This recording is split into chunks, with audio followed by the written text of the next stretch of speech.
Alright, so several doctors involved in my broken skull misdiagnosis from 2018.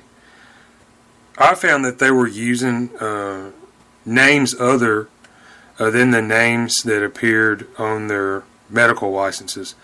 And I live in the state of Alabama.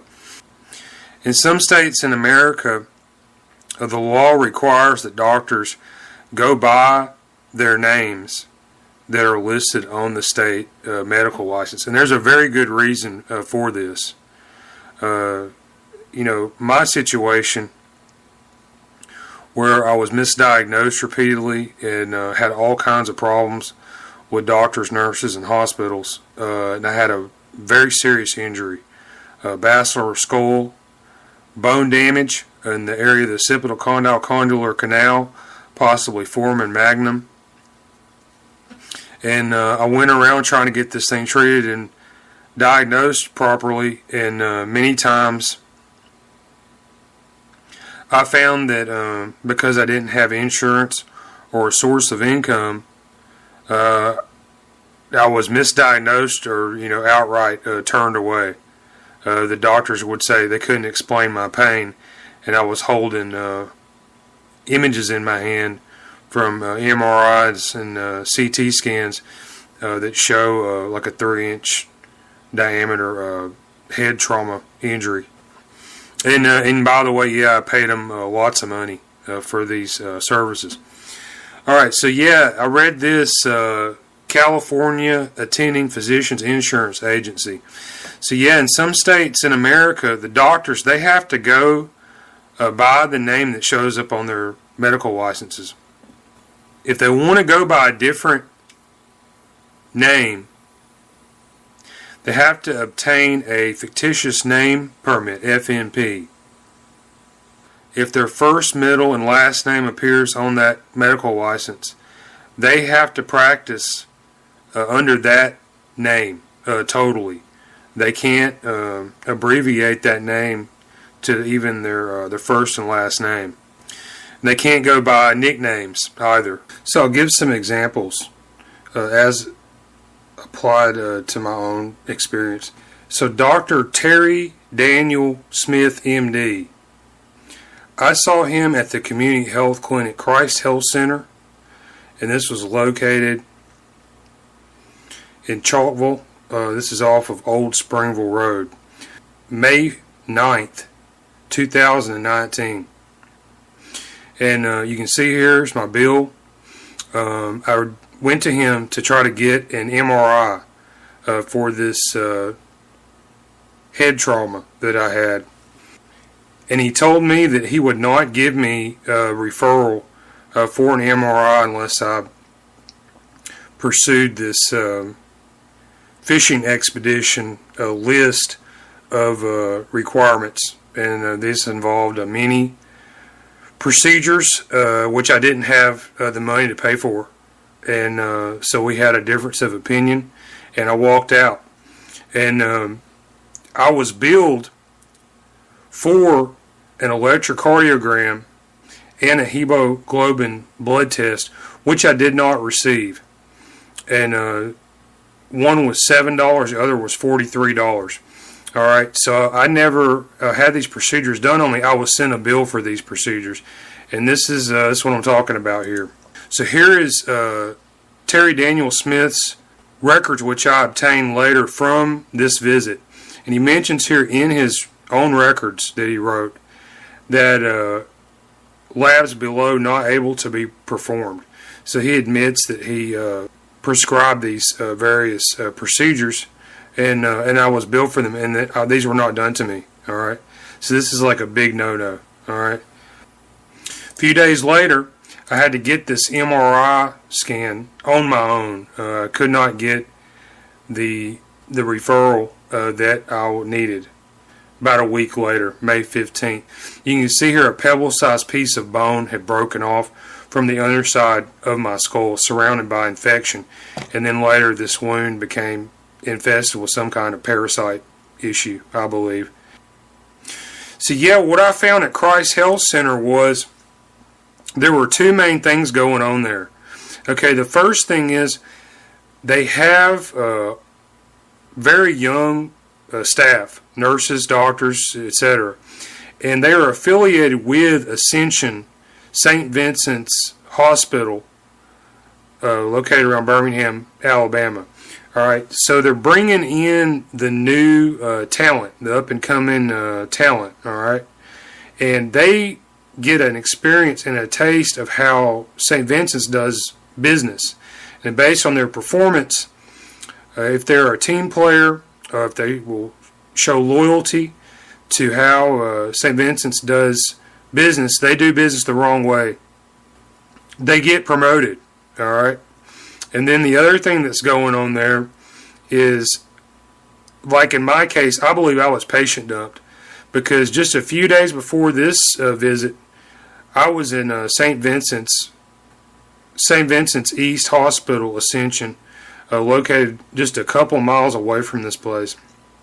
I had a CT scan done without contrast, and in these images, which you can see here, I had a broken bone in the underside of my skull. This was looked at by radiologist Julian Patrick Druhan, and this was misdiagnosed. I had a head skull scan done, and he notes no abnormality. Look at the pictures, wrong.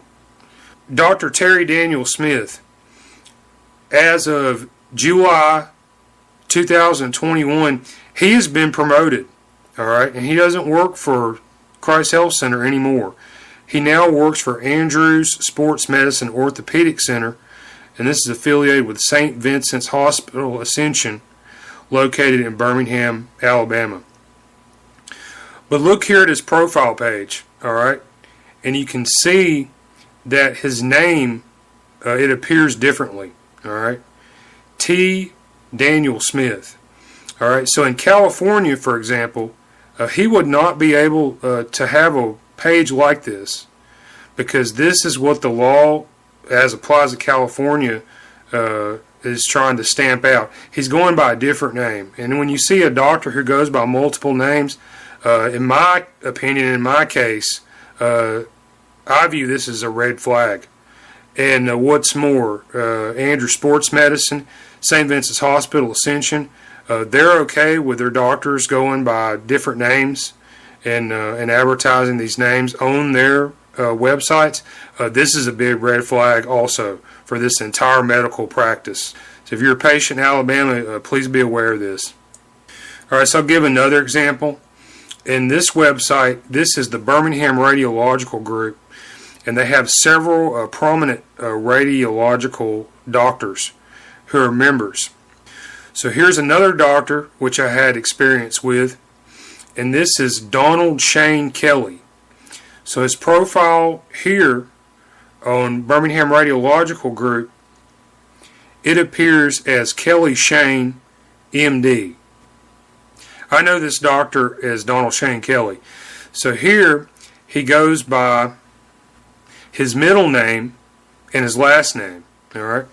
So here is my records that I obtained, and he did some analysis, misdiagnosed analysis, on a computer tomography scan I had done with contrast August 3rd, 2019. And this was at St. Vincent's East Hospital, Ascension, Birmingham, Alabama.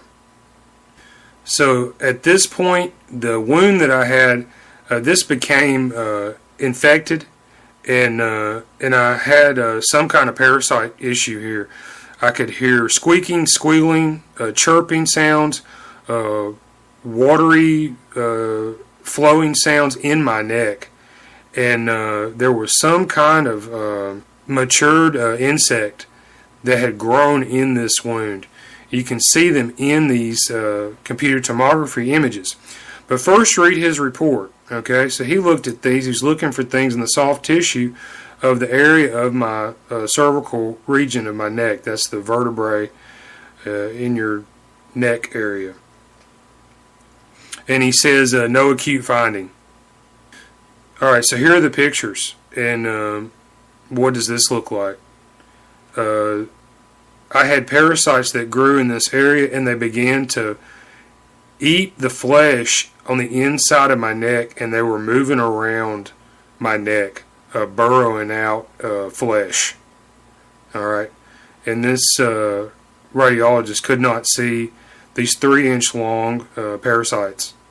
All right, so here's one. This was in my neck area, and this is some kind of worm. That's what it looks like to me.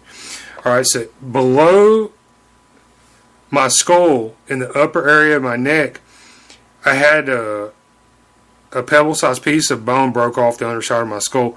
CSF fluid, that's the fluid inside your skull between your brain and your bone and your skull. This leaked out of this hole. And in this wound, all kinds of nasty things bred over the course of a year. All right, so this inset you can see in multiple images. You can see it has some kind of abdomen, a head, very clear, some kind of claws or hands or something, and then in another frame there is some kind of oblong, oval-shaped eggplant looking thing. And all of these pictures were there in front of Dr. Donald Shane Kelly, and he said that there was no injury in these images. All right, so this is why you want your doctors not to be able to go by multiple names. All right, so he signs his report as Kelly MD Donald S. All right, so in Birmingham Radiological Group, he goes by his middle name and his last name. Here he signs as his last name and his first name, and his middle name is an S. Okay.